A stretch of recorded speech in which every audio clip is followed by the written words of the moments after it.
Hey everyone, in the previous video we talked about the camera. In this video we'll be going over render and export settings to finally output a polished image of our mug. Let's go ahead and turn all our hard work into a polished final image. Let's go over a few things. Firstly, let me reduce the layout. If you're satisfied with your camera angle, you can decide to just export it this way, or you can make a few adjustments. Just go over the camera video again and try different angles, try different perspectives.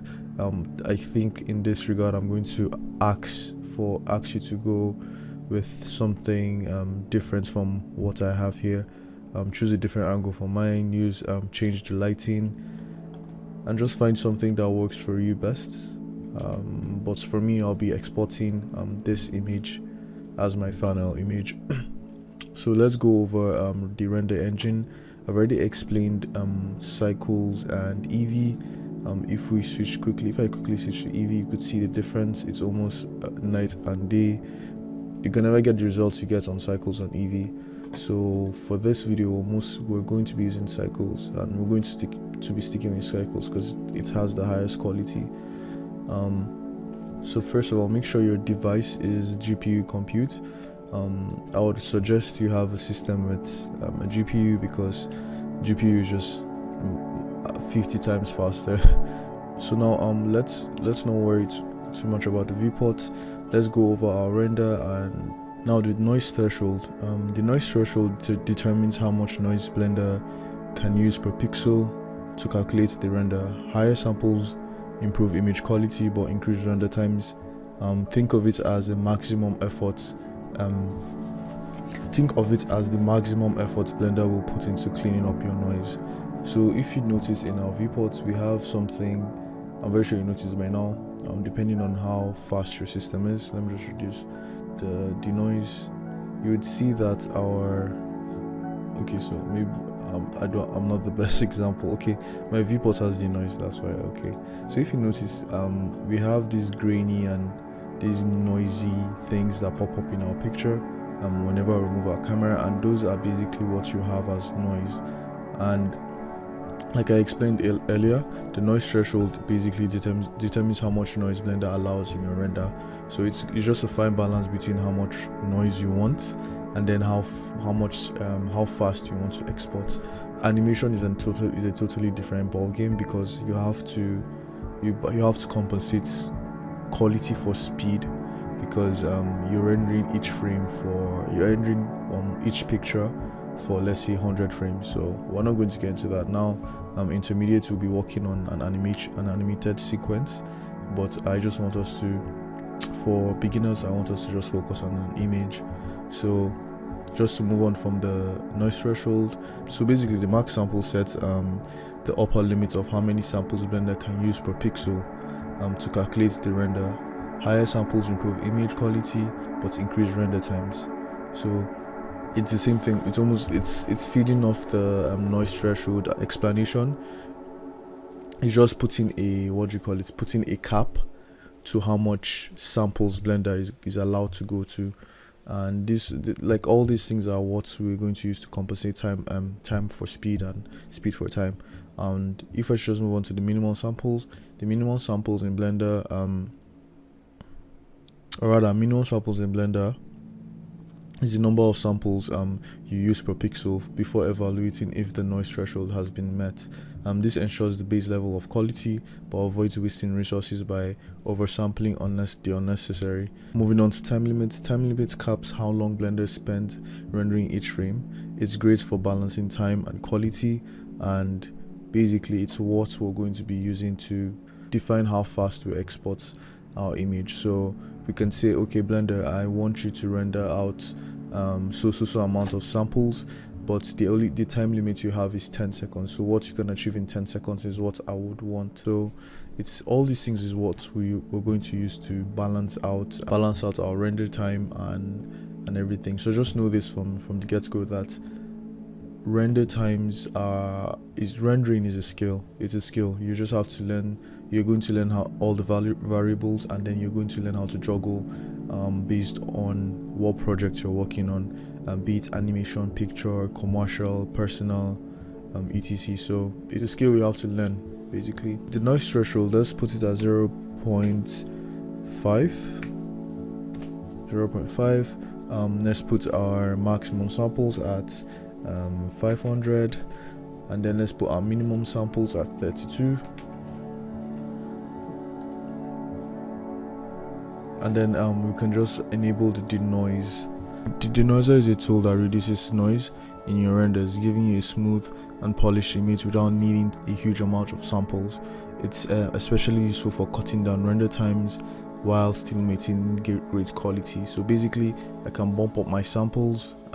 We can reduce our maximum samples while then turning on the denoiser, and the denoiser is going to help us smooth our image and give an illusion of a higher sample count. So it's basically the magic button in Blender. You can skip all these lights and advanced. We'll get into that a little bit later.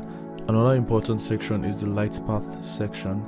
So now the light path section determines how light bounces in your scene, affecting reflections, transparency, and overall realism. They are crucial for creating realistic renders while optimizing performance. The key settings, for instance, in the light bounce option is this controls how many times light bounces around your scene. More bounces mean more realism, but they also increase render times.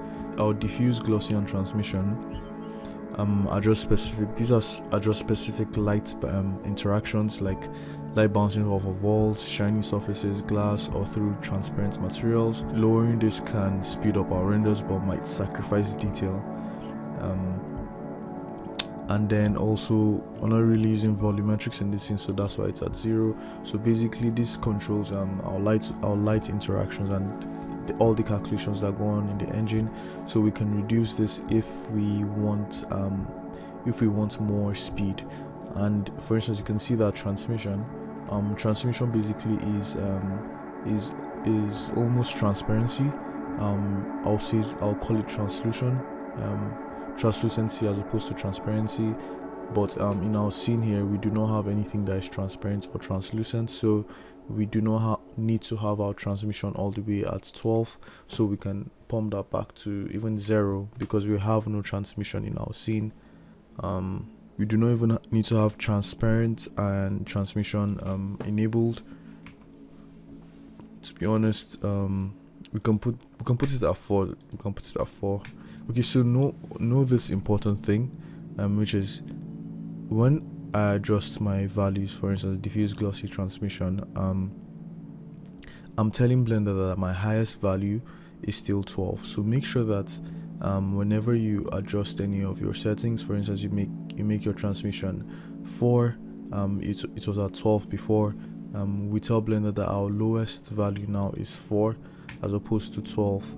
So if for instance I come to transparent and I increase it to 10, I'm going to tell Blender that my highest value on the max bounces is 10. So this way we're properly communicating how much of the max bounces we want in our scene. And let's move on to the next. Volumes, we are going to get into volumes later on. Simplify. So simplify basically just reduces the subdivisions in your render and your scene or your viewports. It's beautiful for optimization. You can decide to enable it, but our scene is not too complex to enable our simplify. So I'm just going to advise you leave that off. Your motion blur basically is basically motion blur. We'll get into motion blur some other time, since we're not really doing animation in this. We're not really doing animation now, but we'll most likely get into that in our next course. But let's move on to film. Basically, film is for instance, so let's say that I feel like this scene is too dark, I can increase the brightness here without having to really adjust my point light. Basically this just increases the general light of your scene, or rather brightness of your scene. So it's good for reducing and increasing brightness of your scene. Pixel filter is not something we're getting into now. Transparency basically is as you can see that this has become a transparent background. We're not really going to need a transparent background in this scene, So I'll just go ahead and turn that off. This is basically for scenes you want to render the background, or you want the background to be transparent. Performance. So for performance, we're not going to go into everything here, but one thing I would like you to check is persistent data. Basically, this keeps data, this stores data in your RAM. It's like a cache, keeping a cache file. So the more it stores your cache file, the faster your renders will be. For instance, if I turn this persistent data on and I render my image and I feel like there's an issue with something, and I close my render tab and render again, it's going to keep the data from the previous render and make up our new render or our new rendering process faster. So it's basically just cache and data to help subsequent renders faster. So hopefully that makes sense. We're not going to go into bake in this video.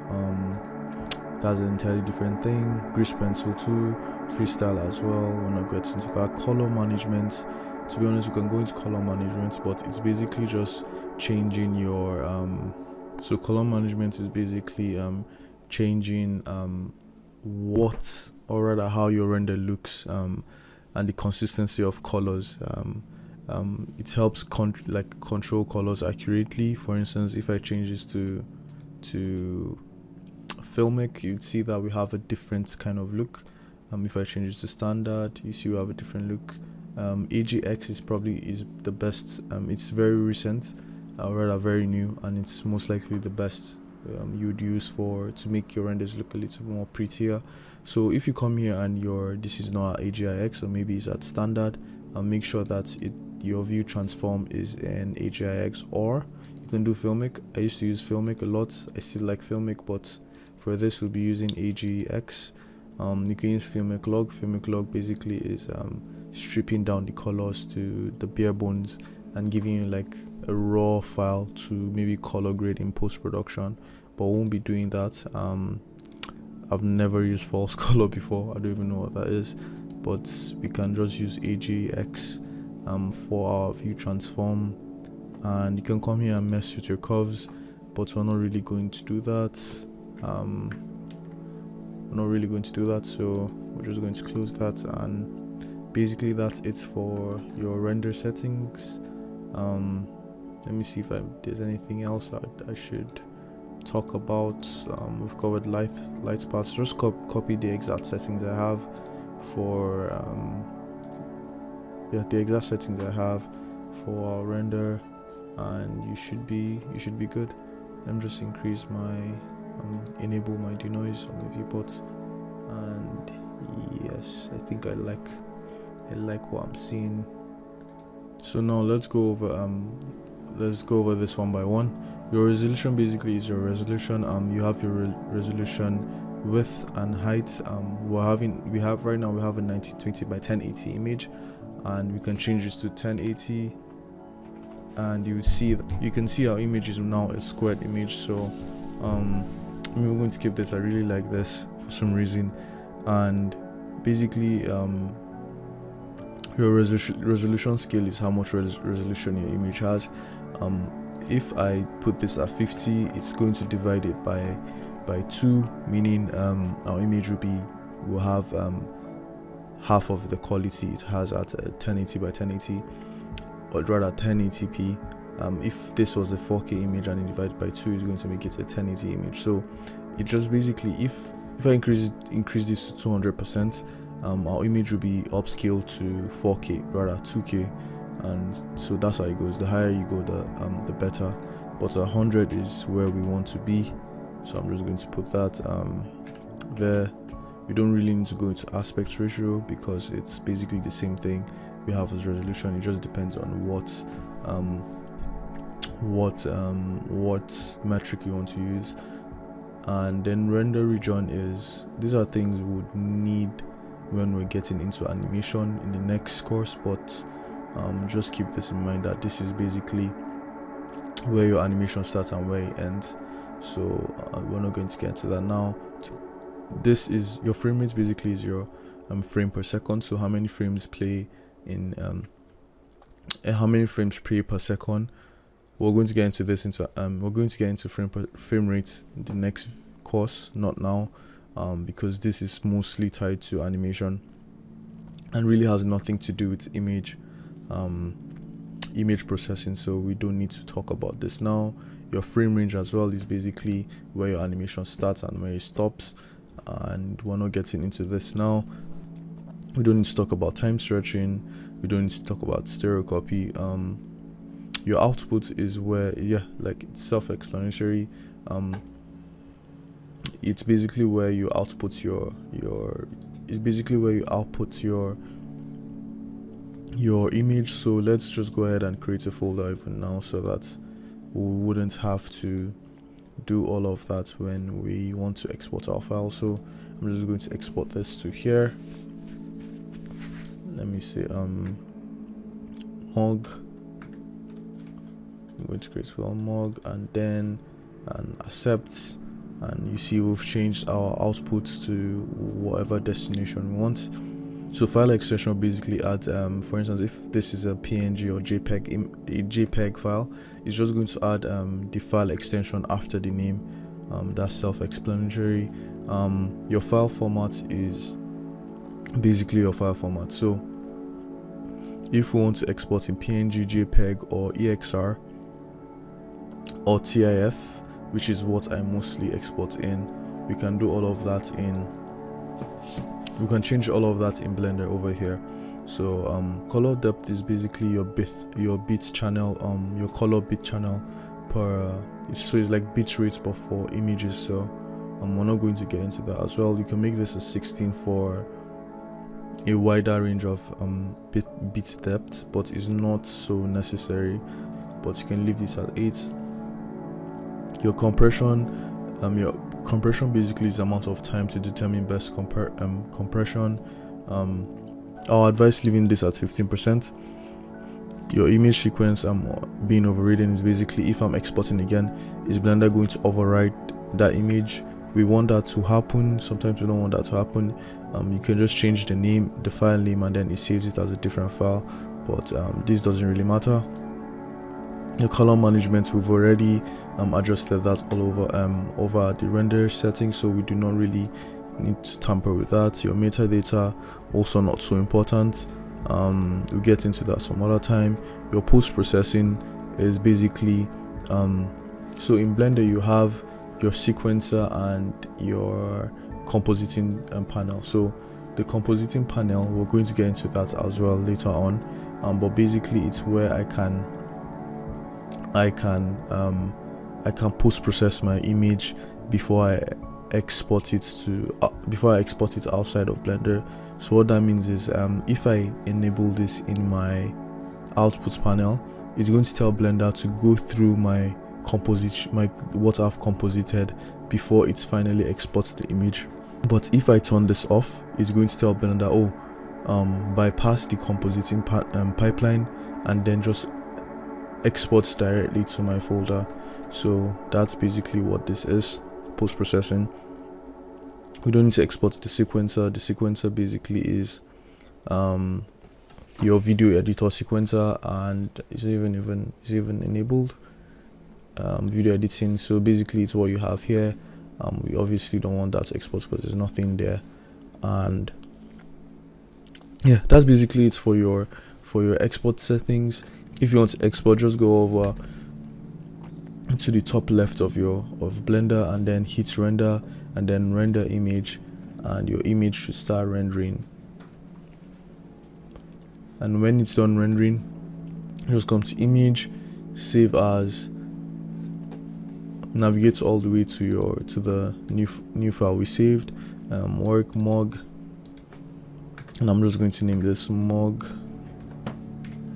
And these are the settings we have. You can, so RGBA means it's going to export as alpha. That means it's going to export a transparent background, but in this image we do not have a transparent background, so we really don't need it to export an alpha channel.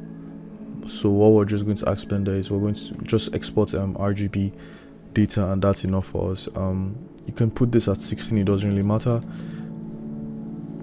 and then color management is going to follow the scene. We have already made adjustments to all of those settings, and then we can say save image.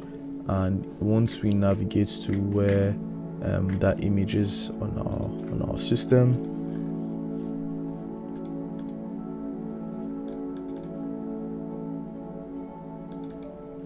you would see that you finally have your mug.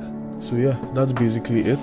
We didn't touch a lot on this in this first beginners class, because I just want you to get used to Blender. Ideally, I should just go over theory and yeah, showing you the ropes and all of that. But I prefer practicals to just explaining myself. I'm rambling and then showing you PDF files and all of that. So in the next course, we're going to dive deeper and deeper into all of these settings so that you can properly navigate through everything and make your custom settings, make your custom adjustments, and yeah, basically becoming a proper 3D artist.